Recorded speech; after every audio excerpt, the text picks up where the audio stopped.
Hey guys, welcome to my videos. So guys, today in this video I'm going to show you how you can extend your downspout extension.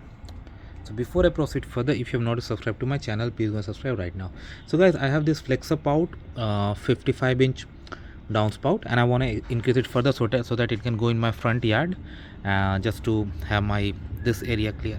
So I have this here already and I have purchased the extension. So what you are going to do, that you see two parts, one big part, one small part, and you see their line cut here, and similarly here also you have cut here.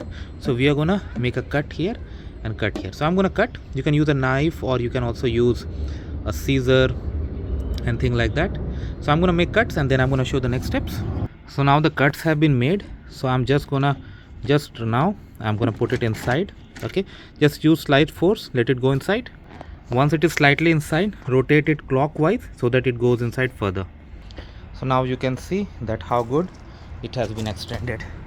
So this is the way you can do, guys. This is like just to make sure it goes more than 10 feet away from my basement. Thanks for watching. Please subscribe to the channel.